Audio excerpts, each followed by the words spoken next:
para poder seguir manejando hacia adelante hay que mirar el espejo retrovisor, porque si no podés chocar el país. Retrovisor, contra el pensamiento chatarra y por la soberanía intelectual, con la información de la semana que los medios te ocultan, para que saques tus propias conclusiones. Sábados de 21 a 24, Retrovisor. ¡Sépalo! ¡Estamos resueltos a ser libres!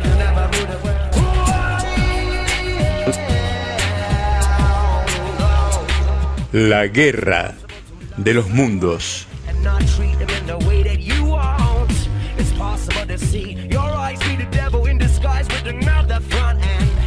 Hoy, sábado 18, comienza la semana de mayo. Y el próximo 25, en nuestra fecha patria, se cumplen ya 16 años del día en que Néstor asumió como presidente de un país devastado. Quiero dirigirme a mis compatriotas para compartir, como siempre, reflexiones y también, claro, decisiones. Nunca me desvelaron los cargos políticos, ni tampoco fueron mi principal motivación, tal vez porque pertenezco a una generación que no buscaba un lugar en las listas, sino un lugar en la historia. Sin embargo, también esa misma y por momentos trágica historia me hizo comprender que los cargos también son herramientas para llevar adelante los ideales, las convicciones, las utopías. Es cierto que no las únicas, pero después de todo son herramientas al fin, siempre. Después de haber sido 2 veces presidenta de este país, su primera mujer electa como tal, y de haber ocupado distintos cargos legislativos, siempre por voluntad popular expresada en las urnas, sigo más convencida que nunca que la expectativa o la ambición personal tienen que estar subordinadas al interés general. Ese principio siempre remanido y repetido y tantas veces incumplido del peronismo de primero la patria, después el movimiento y por último los hombres, bueno, creo que es hora de hacerlo realidad de una buena vez por todas. Y no solo con palabras, sino también con los hechos y sobre todo las conductas. En este caso sería primero la patria, segundo el movimiento y por último una mujer. Permítanme, solo por un instante, un poco de humor feminista. Le he pedido a Alberto Fernández que encabece la fórmula que integraremos juntos. Él como candidato a presidente y yo como candidata a vice, para participar en las próximas elecciones primarias, abiertas, simultáneas y obligatorias. Sí, las famosas PASO. Alberto, a quien conozco ya desde hace más de 20 años, y es cierto, con quien tuvimos también diferencias. Tan cierto como que fue jefe de gabinete de Néstor durante toda su presidencia. Y lo vi junto a él, decidir, organizar, acordar y buscar siempre la mayor amplitud posible del gobierno. Aquellos fueron tiempos muy difíciles, pero estos que estamos viviendo hoy los argentinos y las argentinas son realmente dramáticos. Nunca tantos y tantas durmiendo en la calle. Nunca tantos y tantas con problemas de comida, de trabajo. Nunca tantos y tantas desesperados llorando frente a una factura impagable de luz o de gas. Y si miramos el estado, ¡ay, Dios mío! La deuda externa en dólares contraída en apenas 3 años es más grande que la que Néstor recibió defaulteada. Eso sí, con un agravante todavía. Casi el 40% es con el Fondo Monetario Internacional. El apabullante e innecesario endeudamiento del país empieza a mostrar en este presente los primeros síntomas de una realidad que será muy difícil de revertir, sobre todo si anteponemos los nombres y las ubicaciones personales al desafío de construir una coalición electoral no solo capaz de resultar triunfante en las próximas elecciones, sino también que aquello por lo que se convoca a la sociedad pueda ser cumplido. Aquello por lo que se convoca a la sociedad pueda ser cumplido. Y esta última cuestión no es menor. Es un principio fundamental entonces evitar sumar a la frustración actual, producto de la estafa electoral que facilitó la llegada de Mauricio Macri al poder, una nueva frustración que no tengo dudas sumergiría a la Argentina en el peor de los infiernos. Sí, no tengo dudas. La situación del pueblo y del país es dramática. Y esta fórmula que proponemos, estoy convencida que es la que mejor expresa lo que en este momento en la Argentina se necesita para convocar a los más amplios sectores sociales y políticos, y económicos también, no solo para ganar una elección, sino para gobernar. Porque algo le tiene que quedar claro a todos y a todas. Se va a tratar de tener que gobernar una Argentina otra vez en ruinas, con un pueblo otra vez empobrecido. Está claro, entonces, que la coalición que gobierne deberá ser mucho más amplia que la que haya ganado las elecciones. Estoy convencida que este es el mejor aporte que puedo hacerle a mi país. Se los dije días pasados en la sede del Partido Justicialista. Los dirigentes debemos dejar de lado las ambiciones y las vanidades personales, y yo estoy dispuesta a aportar desde el lugar que pueda ser más útil. Tal vez ese día, cuando dije eso, algunos o algunas pensaron que era una de las tantas fórmulas de rigor, tan naturales, tan presentes siempre, en todo encuentro político, pero no es así. Tengo la certeza de que nuestro pueblo no espera palabras ni discursos huecos y vacíos, necesita gestos y hechos concretos que den certeza y seguridad a una unidad que comience a ordenarles la vida, una unidad que comience a ordenarles la vida, que con tanta perversidad este gobierno les desordenó en solo algo más de 3 años. Creo, sinceramente, que este es el camino. El mundo actual, y Latinoamérica en especial, han mutado para mal en los últimos tiempos. Hoy estamos en tiempos álgidos, tiempos de disputa comercial, tecnológica, militar y política. Tenemos los argentinos y las argentinas que tener la suficiente inteligencia y visión práctica para que esta disputa por el poder mundial no nos arrastre a una mayor dependencia y pobreza. Tenemos que saber abordarla en beneficio de nuestro crecimiento como país y del bienestar de nuestro pueblo. Lo podemos hacer, lo sabemos hacer. Es más, tenemos que hacerlo. Reitero, más que ganar una elección necesitamos de hombres y mujeres que puedan gobernar una Argentina que se encuentre en una situación de endeudamiento y empobrecimiento peor que la del 2001 y que tenga la suficiente amplitud de ideas y de sectores políticos para representar con compromiso el interés nacional. Repito, para representar con compromiso el interés nacional y dar respuesta a las necesidades más urgentes de nuestro pueblo. No se trata de volver al pasado ni de repetir lo que hicimos del 2003 al 2015 y de lo que, más allá de aciertos, críticas o errores, nos sentimos muy orgullosos. Pero el mundo es distinto y nosotros también. Siempre pensé que gobernar es dar nuevas respuestas a los nuevos desafíos, en especial a los más jóvenes. Ustedes saben que ellos y ellas son mi debilidad. Gobernar no es solo firmar decretos o dar discursos. Es principalmente tomar decisiones que sean comprendidas, aceptadas y compartidas por la inmensa mayoría de nuestro pueblo, y que ese pueblo perciba que ellas son para mejorarle su calidad de vida y para que sus hijos y sus hijas y sus nietos y sus nietas vuelvan a tener futuro. En los últimos años de mi gestión, y en especial desde que me despedí del gobierno, con una Plaza de Mayo colmada de pueblo, como no se recuerda en la historia argentina, he sido víctima de la más feroz y despiadada campaña de mentiras y difamaciones contra mi persona, mi familia y nuestro gobierno. No los voy a nombrar. Ustedes saben quiénes son y cómo lo han hecho. Ellos solo se delatan por sus expresiones públicas y sus malas acciones.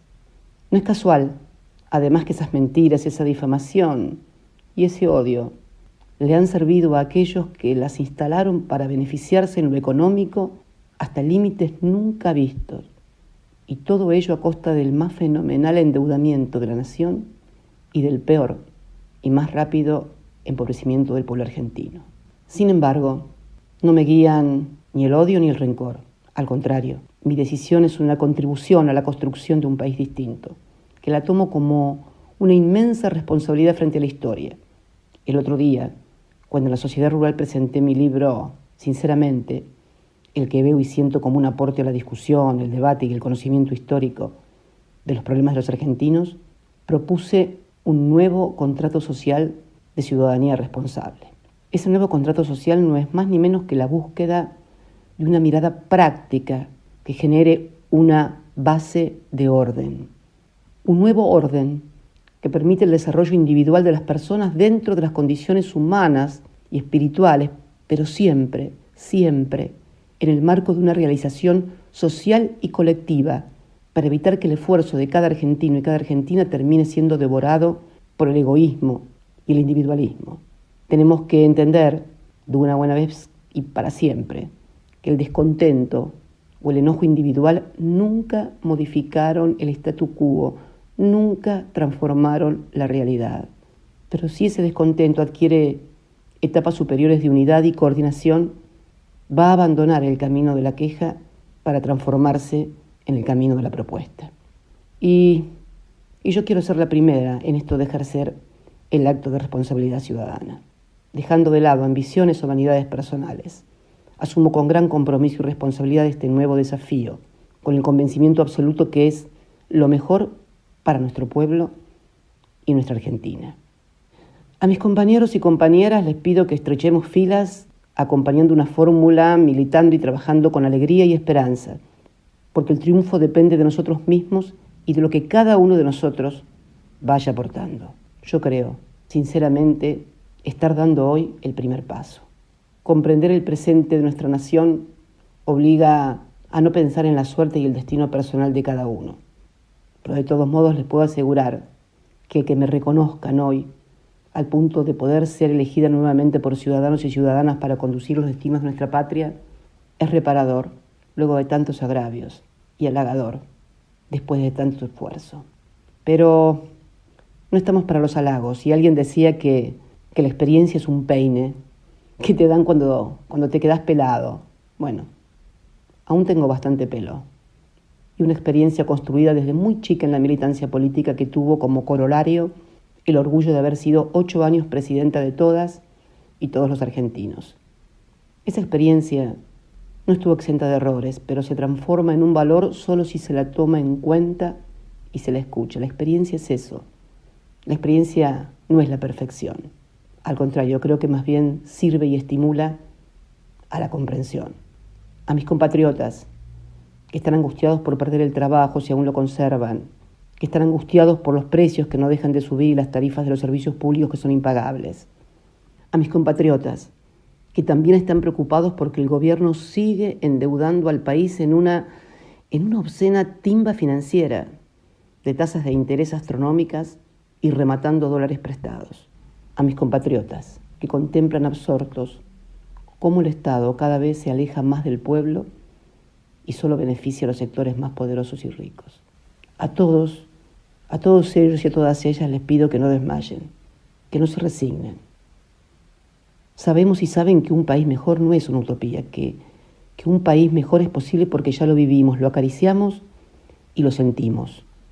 Reconstruir entonces un país para todos y todas debe ser no solo nuestro sueño, sino nuestro objetivo. Los quiero mucho a todos y a todas. Cuídense mucho.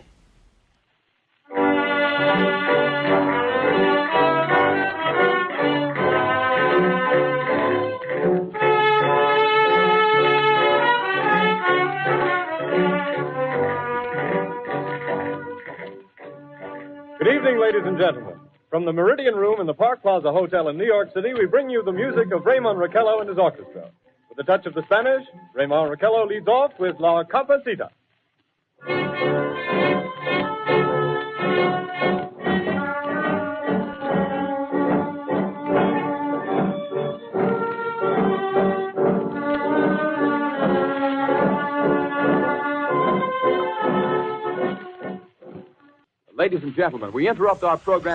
Comencé el editorial de hoy con las palabras de Cristina que sacudieron el escenario político, partidario y electoral de Argentina. Y luego de las palabras de Cristina, decidí seguir con la música con que Orson Welles comenzaba su novela La Guerra de los Mundos en 1938. Una obra de ficción de la que la mayor parte de la audiencia en aquella época se convenció como real. Y hoy, bueno, nuevamente necesito expresar mi opinión como desde una obra de ficción, porque el muro es alto, la pared es gruesa, y a la ventanita por donde nos muestran la novela rosa no le creo. Así pues, cualquier parecido con la realidad de este editorial será pura incidencia. En el 2015 escribí una nota en este mismo formato ficcionado que llamé El golpe oscuro. En ella básicamente decía con algún rasgo irónico que Cristina estaba amenazada y que estaría condicionada a no ganar ella ni nadie de su extracción. Tal vez por eso Scioli, por aquella época, se apresuró a reconocerle la victoria a Macri en medio a un empate técnico y un escenario de fraude en varias provincias, principalmente las de Buenos Aires y la de Córdoba. Quién sabe, meloneado por un entorno putrefacto de jóvenes iluminados que lo apuraron para que le entregue el gobierno al poder financiero. Los Analmedina, los Bocio y toda esa caterva de traidores. O su propio hermano junto con Tellerman, que siempre fueron macristas nauseabundos. O él mismo, que en estos días fue a firmar el decálogo de la entrega propuesto por el régimen. Cristina viene amenazada y no lo digo yo, lo dice ella misma. Y lo repitió hoy. Por las dudas, les repito esa parte. He sido víctima de la más feroz y despiadada campaña de mentiras y difamaciones contra mi persona, mi familia y nuestro gobierno. No los voy a nombrar. Ustedes saben quiénes son y cómo lo han hecho. Ellos solo se delatan por sus expresiones públicas y sus malas acciones. No es casual, además, que esas mentiras, esa difamación y ese odio le han servido a aquellos que las instalaron para beneficiarse en lo económico hasta límites nunca vistos.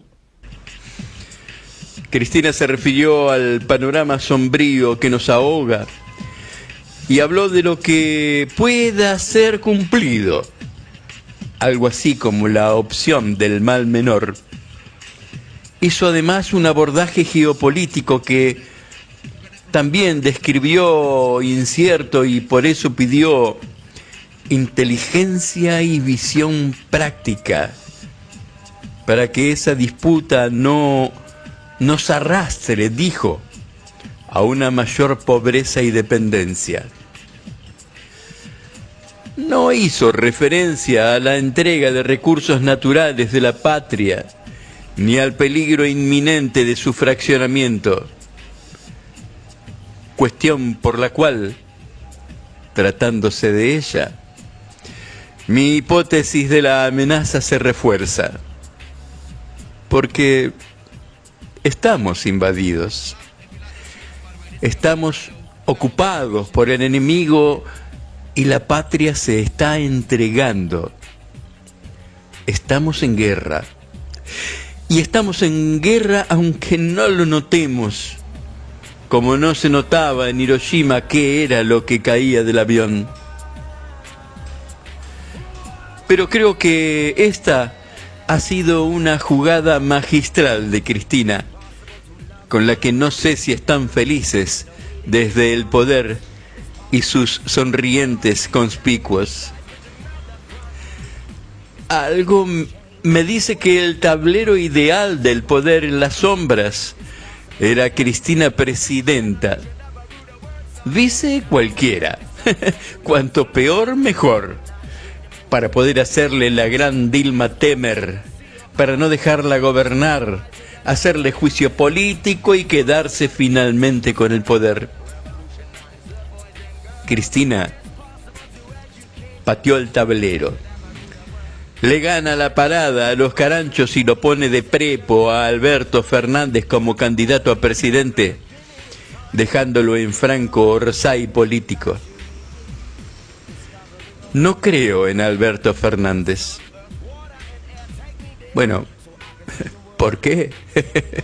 Y no me escuchen a mí, escúchenlo a él, hablando de Cristina. No puede ser negada. Hay un tercer mandato donde uno ya no encuentra elementos para ponderar, donde la economía se destruye, son los años del cepo, del cierre de la economía, de la pérdida de reservas, de la ruptura de la relación dólar-peso, son los años donde la pobreza aumenta, son los años en donde esa misma pobreza que aumenta se niega su existencia. Es definitivamente un mal gobierno, donde es muy difícil encontrar algo ponderable. Tal vez lo más ponderable de estos años de Cristina han sido aquellos aspectos que tuvieron que ver con la puesta en marcha del Código Civil.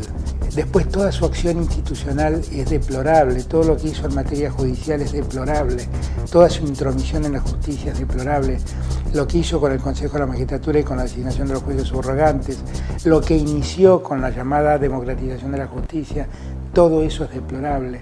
Lo que hizo con el Tratado de Irán es deplorable, la muerte de Nisman es deplorable, la no resolución de la muerte de Nisman es deplorable. El segundo mandato de Cristina a mí me cuesta muchísimo encontrar un elemento valioso. Bueno, hasta la llegó a responsabilizar de la muerte de Nisman y de una supuesta no investigación del supuesto crimen de Nisman. Y bueno, resta saber ahora entonces qué hacer.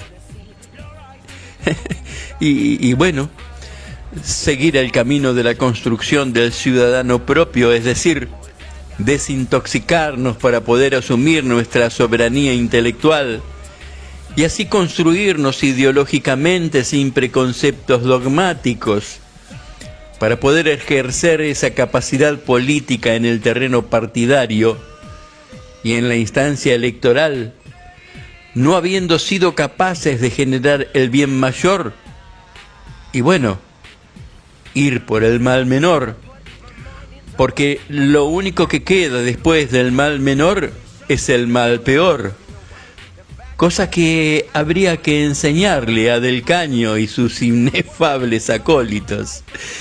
Es decir, para simplificar, hay que apoyar a Cristina desde esta posición tan poco ideal. No hay que dejarla sola una vez más, porque una vez más Cristina está sola. Se quedó primero sin Néstor. La militancia después la dejó sola porque, bueno, aunque ella no se canse de decir cuánto ha sido manoseada, el si la tocan a Cristina no se cumplió nunca. Antes de perder el gobierno, y no digo las elecciones, dije el gobierno que se lo regalamos, porque insisto, las elecciones no se perdieron. Antes de perder el gobierno decía, Cristina lanzó el unidos y organizados, pero abajo se prefirió el peleados aunque amontonados.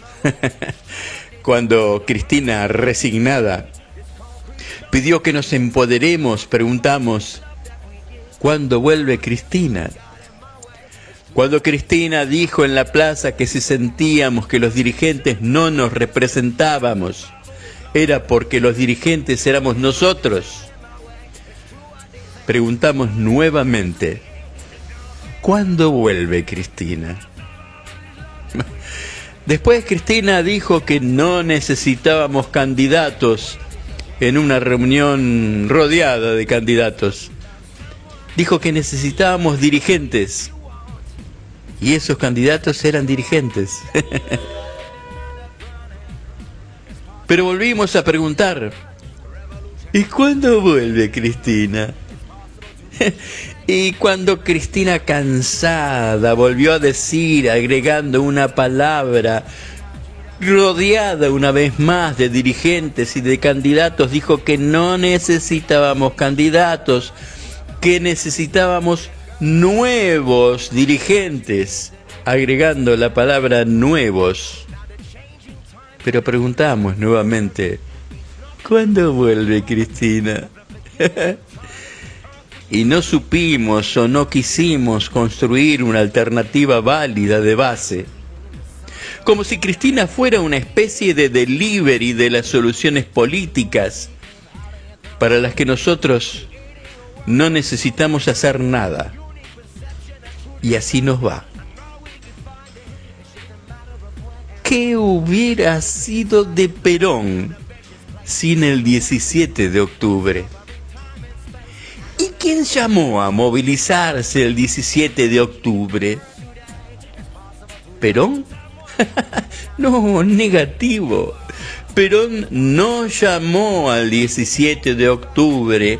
Perón no convocó para esa jornada histórica. En aquel 17 de octubre había un pueblo determinado a no perder su oportunidad histórica. Fue el pueblo el que puso a Perón en su lugar y forzó los destinos de la patria. Hoy estamos esperando que sea Cristina la que nos devuelva el futuro. Me parece perverso. Esperar que el sacrificio todo lo haga esa mujer que tiene los hijos y los nietos amenazados, que tiene su libertad pendiendo de un hilo, es no apenas y cuando menos una agachada vergonzosa y vergonzante. Es también una pertinaz ignorancia cívica. Tenemos más de 30 años de democracia, en la que no incluyo a este régimen genocida y vendepatria, y seguimos votando sábanas promiscuas de diputados y senadores, prototraidores sin trayectoria que carecen de bases que frente a traiciones puedan cobrarles su falta. Cristina no es una santa, es una persona que acierta brillantemente, pero que también tiene el derecho a equivocarse.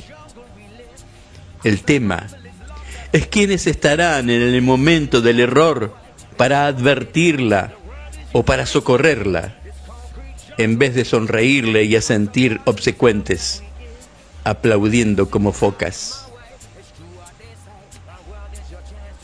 En este sentido, Cristina cierra con el concepto de ciudadanía responsable. Hay que ver si estamos a la altura de las circunstancias.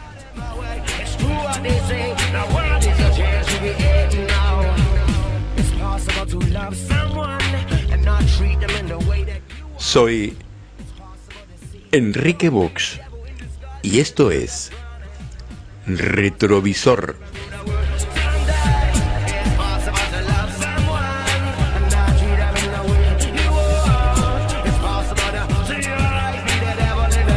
AM 740. Radio Rebelde. Alta Radio.